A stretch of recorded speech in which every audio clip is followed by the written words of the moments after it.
nggak pernah jodoh saat konser, saat album juga semua. Gitu ya? Karena Yuni kan karakternya dia nyanyi lagu yang mellow, Kalem. yang kalem. Aku yang lebih dinamis. Jadi kepingin bikin Sesuatu. proyek berdua gitu, tapi entah ceritanya belum kesampaian Nanti gitu ya. amin one day. Mungkin Pak Pongki mau buatin lagunya. Iya Pak dong, Pongki, lagu Yunet dan Setia. dan Yanti. Oke. Terus jadinya bikinlah itu album. Yang buatin siapa waktu itu? Waktu itu ada sepasang seperti orang yang jadi produser ya, bisa Tionghoa gitu ya, tapi orangnya sangat sederhana dan aku dengar sekarang dia udah jadi penginjil.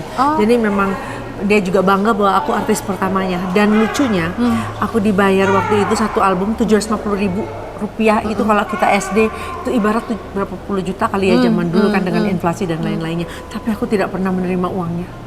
Ya karena kan mamaku manajernya kan. Mamaku mamajer. Dan kita cuma dibayar coklat, roti, gitu. Ya kan buat biaya hidup kali ya, enggak? Iya banget. Dan aku nggak ngerti. Jadi kontribusi kita tuh dari kecil ke mama memang udah happy karena kita ada happy di dalam pekerjaan itu. Nggak pernah ada marah tuh? Nggak ada. Sampai sama Yuni karena kita juga kan kita membawa kita happy dengan pekerjaan kita, semuanya bisa berjalan baik. Tapi gitu ya? Tapi ya pasti orang ada. Tapi nggak mungkin sekarang kamu dibayar coklat kan? Aku bayar kamu donat vegan. Coklat. Oh ya mau doang, mana ngomong doang, mana donat vegan. Besok kan kamu extend, besok tak antar sih? besok. Ya masa sekarang nanti meleleh. Oke. Jadi itu yang buatin si bapak itu kata kamu udah jadi penginjil sekarang. Jadi dia awal buka jalan kamu bikin album. Terus dari situ kalau 12 nggak jalan, album jalan nggak tuh? Iya, karena hari itu penciptanya adalah Mas Pongki, tahu nggak namanya tuh Hani Tuheteru. Itu terkenal zaman itu. Mas Pongki juga mungkin masih SD. Ya. Karena aku menyanyikan lagu yang belum cukup usia, jadi waktu itu lagu itu penciptanya sudah sangat terkenal, tapi karena nggak cocok sama usiaku. Kalau kata orang terima kasih. Kalau kata orang Sunda, keawakan. Ya, keawakan. Jadi belum keawakan gitu, belum cocok gitu ya. Jadi dari situ kalau Sofi tadi ngomongin 12-13, berarti aku mulai masuk Asia Bagus deh tuh, 15-16. Nah itu siapa yang masukin pertama kali? Nah itu pertama yang masukin adalah almarhum Yongki Suwarno, yang atas permintaan dediku, dari Chris Patikawa. Oke. Kenalnya Chris Patikawa waktu itu? Jadi karena kan nggak tiba-tiba kamu ada di Asia Bagus tuh? Karena si almarhum Yongki Suwarno talent scout untuk mencari semua penyanyi yang mau keluarin album atau apapun dulu, rutenya itu harus lolos lewat nyanyi situ? TVRI. Harus lolos TVRI tes. Jadi saya ingat waktu itu saya dites, Dewi Gita juga dites. Nah dari situ baru kenal dengan Bung Chris Patikawa, Bung Enteng Tanamal almarhum. Di situ digembleng di TVRI dari mulai semuanya, kepribadian, gimana cara supaya nggak bau badan sebagai penyanyi. Oh iya, sejauh belajar itu ngomong, belajar jadi diri sendiri, belajar kukuran, semua di situ nggak kamu waktu itu? Boleh minum kata? Boleh dong. Boleh minum kata? Boleh. Kurang asem ini tuan rumah. Maaf ya. Nama aku Silau sebentar. ya mungkin karena kemurnian hati aku, Yanti. Aduh gila, kangen banget. Gue juga kangen. Gue lebih kangen kalau bisa peluk-pelukan. Sebel nih gue musim kayak sekarang, nggak bisa meluk, nggak bisa apa, mau salaman aja ribet. Lo habis ngapain coba? Benerin bulu mata ya? Ngaku. Enggak, ini tetap kerten. Ya ampun. Oh. Curigaan. Lu tuh ya, masih asumsi aja. Udah nggak apa-apa lah ya, nggak apa-apa asumsi. Karena kan memang semua orang itu patokannya Krisdayanti. Nih ya, gue kasih tahu. Zaman dulu bulu mata hello Krisdayanti, alis Krisdayanti. Terus apa lagi? Lo pakai wig Shinchan Krisdayanti lagi. Semua hebat orang kepengen punya wig itu. Sampai gue masih pakai nih wig gue sampai sekarang tuh, ya kan? Terus apa lagi? lu main sinetron Ramadan, semua orang pakai kerudung Krisdayanti di tanah abang. Mukena itu.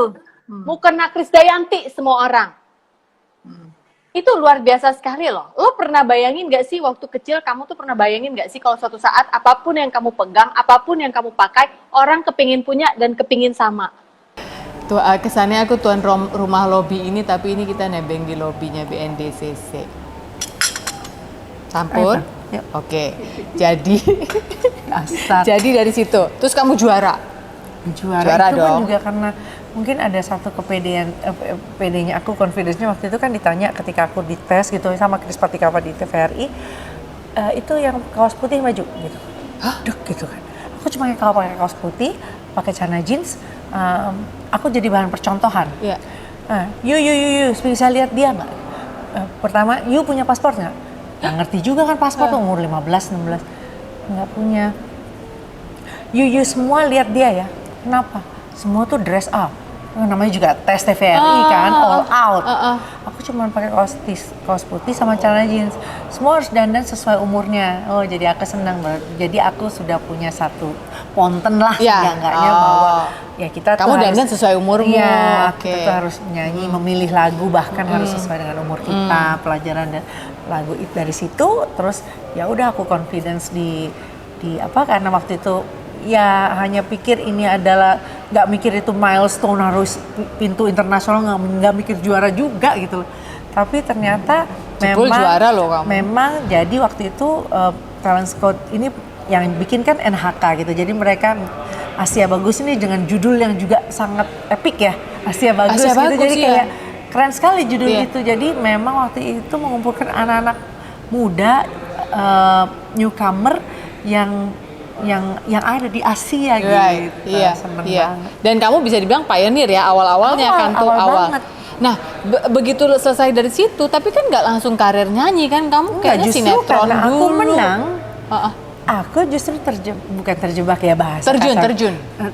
Karena aku harus dikontrak dengan Pony Canyon. Pony Yang Canyon. Pony Canyon Jepang. Jepang. Yang aku dilarang untuk bikin rekaman di Indonesia. I see. Alhasil aku karena orang sudah tahu menang, akhirnya TVRI sering banyak panggilan nyanyi, sering panggilan syuting ini, syuting itu, akhirnya menjajal drama. Gitu. Cemplon. Ih, gemes deh kamu waktu Gemes Cemplon. Semua orang yang gemes gitu lihat Krisdayanti Cemplon, ya, sinetron sinetron Cemplon. itu, ya ampun. Iya kan? Berarti intinya adalah ketika menang mau nggak mau harus kontrak. Jadi kamu nggak bisa bikin kontrak dengan any label di Indonesia, gitu ya? Oke, mainlah Cemplon itu. Udah itu berlanjut. Berapa lama itu kontrak sama Pony Canyon? Pony Canyon kayaknya 2-3 tahun, karena kan memang ada grand champion kan, tapi hanya 2 lagu gitu ya. Cuman sempat ke Jepang, terus ke Malaysia gitu. Dan Itu mama ikut nganterin? Oke. Nggak, waktu itu udah sama Bung Chris Patikava dan beberapa udah geng pemenang. manajemen itulah ya. Oke. Lalu setelah itu pindah ke Warner kah langsung setelah 2 tahun berakhir apa? Oh enggak, jadi Warner itu dulu, sebelum Warner dulu ada Hemagita. Oh sempet ya kamu Hemagita gitu. Record. Nah gitu, nah itu Hemagita dengan Pak Andi dan Bu Acin ini memang mereka ya pasangan suami istri yang memang ya seneng lah waktu itu kan kontrak lagu-lagunya Mas Anang dan saya di usia 20 tahun kayak gitu-gitu kan, yang beneran nih kalian mau nikah gitu-gitu masih kan. muda banget kan. 21 gitu. Terus bikinlah album-album yang memang Mas Anang waktu itu juga banyak untuk modal nikah dan lain-lain gitu kan. Iya. Jadi malah di situ orang Memang pekerja menunggu keras kau gitu ya dari dulu, hebat banget. Jadilah beberapa album yang booming sekali, dan dari situ Hemagita transform ke PMA dengan Warner Music. Oh Ya, gitu. Terus ketemulah ceritanya. Doro Pongki. Ya, Jigusti kan di sana. Iya, keren-keren sampai Yang sekarang. menurut Sahibul Hikayat, kontraknya Jigustik itu lebih ruwet daripada mengontrak seorang diva Krisdayanti. Bener, karena mereka masuk ke Jakarta pakai middleman lagi yang namanya waktu itu Woodles, Wulungan 8. Ngerti gak? Jadi bawa ke Jakarta tuh ada kayak label sendiri, label itu kontrak lagi sama Warner, jadi 3 gitu loh. Triparty. Padahal waktu itu sudah ada Krisdayanti dan Anang dan Krisdayanti sebagai produk di sana yang katanya ini kok kontraknya lebih heboh daripada Krisdayanti ya. Tapi kan, wow. Speaking of which ya, Krisdayanti itu katanya nama pemberian bapakmu, benarkah? Makanya waktu Kris papa, dan Daya, benar? iya, jadi papaku meninggal COVID tahun 2021 kemarin. Aku buka akte lahir karena memang kita juga di rumah semuanya. Aku melihat papa ini kan punya message dengan pemberian nama. Dari dulu juga terpisah. Ijazah SMA juga masih terpisah. Masuk Malaysia 98 menghitung hari juga terpisah. Makanya dipanggil KD. Oh, jadi Krisdayanti. Kris pasti Dayanti. Memang dari awal dari lahir. Tapi karena masuk Warner dan untuk alasan estetika penulisan atau efisiensi huruf dan lain-lain, kok ya tiba-tiba jadi satu gitu. Dan ternyata harus lapor ke pengadilan tinggi dan lain-lain hanya untuk memisahkan nama aja. Tapi gitu, awalnya KD itu dari situ? Iya, jadi karena ada waktu itu namanya Gloria Gaynor yang nyanyi I love you baby, dia nyanyi di Bali. Nah, aku ada satu nomor lagu yang aku dampingin dia mau present, susah kan namanya orang Amerika, terus Dayanti belum tentu dia ingat gitu. Udah, terus katanya sahabat kita fotografer, udahlah dia suruh panggil aja KD. Jadi nggak KD ya? Kalau KD jadi KD lah. Ya mungkin dia sebutnya KD, tapi ya udah inisialnya dari situ awalnya. Itu awalnya. Terus kamu patenin nggak itu? Nggak, awalnya untuk di komersilkan, tapi kan memang secara nama aslinya udah KD. Jadi emang udah. Tapi kamu dari suka lahir udah paten loh. Kamu suka nggak dengan nama itu? Tapi kan itu jadi brand memang artinya kan Krisdayanti waktu itu papa kan memang keluarga besar Nasrani. Jadi memang papa waktu itu lagi mahat patung dan melukis salib. Nah, terus ada petir. Sudah gitu pas hujan itu. Jadi daya kekuatan, dua kekuatan gitu. Amin. Iya, nggak ada yang tahu nggak nih? Karena kalau dibaca doang tulisannya adalah Kris baru di vlog dan Daya. Kamu nih banyak ceritanya. Karena kamu lebih banyak mengoreknya. Oke, jadi akhirnya jadilah KD dari situ. Waktu sinetron segala macam kan masih Krisdayanti ya? Nggak KD kan? Enggak, masih Krisdayanti. Mungkin ada beberapa yang nulis. Karena mungkin nggak terlalu nama yang berarti beda banget, jadi mungkin orang nggak terlalu acuh dengan spasi ya. Enggak, semua orang deh kayaknya pengen jadi KD. Semua orang pengen jadi KD. Iya nggak sih KD? Iya bener dong. Kayaknya di Bali juga ada ceritanya, ada ini kartinya kan? KD. Apa tuh? KD. Oh KD. Iya. KD dan KB Katon Bagaskara, temen guyupnya dulu. Oke, jadi waktu bikin produk-produk album dan yang lain-lain dengan Mas Anang pada saat itu sudah Anang KD ya namanya ya. Udah nggak Anang Krisdayanti. Sempet kan ada Anang Krisdayanti lalu jadi Anang KD gitu ya. Oh iya. Secara brand. Seingatku kayaknya loh.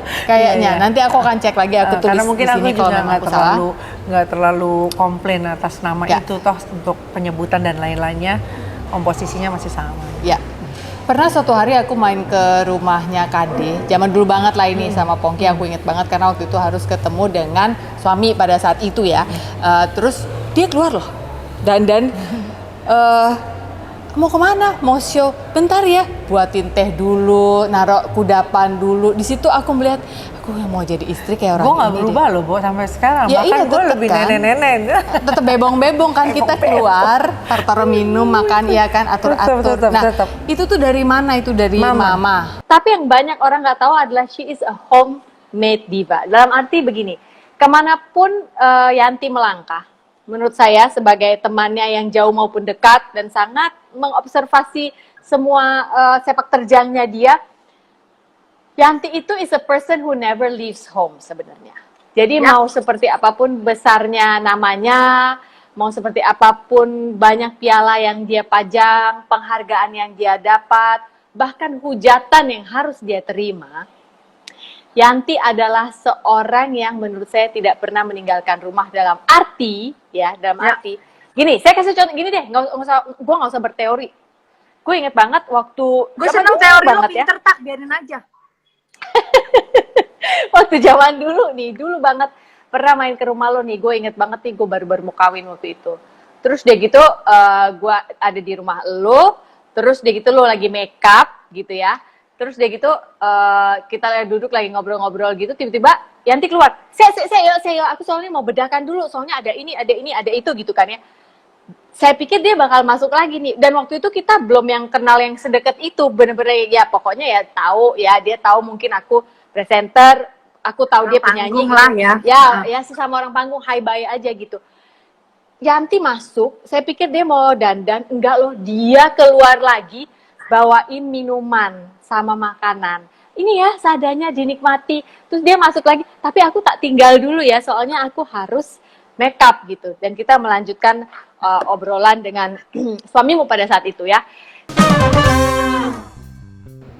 Hai guys, Sofina Vitox kali ini sedikit berbeda dari biasanya. Karena hari ini akan digabung dengan vlog A Day in Sofina Vita's Life. Jadi hari ini saya membawakan acara, tentunya sebagai MC atau Master of Ceremony. Ciara selesai, mari kita dandan. Tapi sebelum dandan, saya mau cerita dulu pertemuan saya dengan sahabat lama Krisdayanti di acara ini. Simak ya. Bu Krisdayanti. Ini temanku lama. Ya. Tanteku itu kerja di kedutaan Amerika, tapi mereka kayak dapat undangan. Datanglah pergi sama Yuni, masih kecil-kecil kan. Ke sana terus ditawarin KT tinggal di Jakarta tah. Gelem-gelem gitu kan, mau. Pertama, "You punya paspor nggak?" Nggak ngerti juga kan paspor tuh, umur 15-16. Aku jadi bahan percontohan. You, bisa lihat dia nggak? Papa ini kan punya message dengan pemberian nama. Dari dulu juga terpisah, makanya dipanggil Kade. Oh, jadi Krisdayanti. Kris pasti Dayanti. Kamu suka nggak dengan nama itu? Tapi kan itu jadi brand masa ini. Memang artinya kan Krisdayanti waktu itu papa kan memang keluarga besar Nasrani. Ya. Jadi memang papa waktu itu lagi mahat patung dan melukis salib. Ya. Nah, terus Christ, ada petir. Jedel gitu petir. pas hujan itu. Jadi Daya. kekuatan, dua kekuatan gitu. Semua orang deh kayaknya pengen jadi KD. Semua orang pengen jadi KD. Iya gak sih KD? Iya bener dong. Satu lagi, itulah tadi kodratnya kita kan. Iya. Nah ketika suami memberikan, kita udah dikasih percaya gitu. Apalagi kan Raul tinggalnya di Timor Leste. Iya.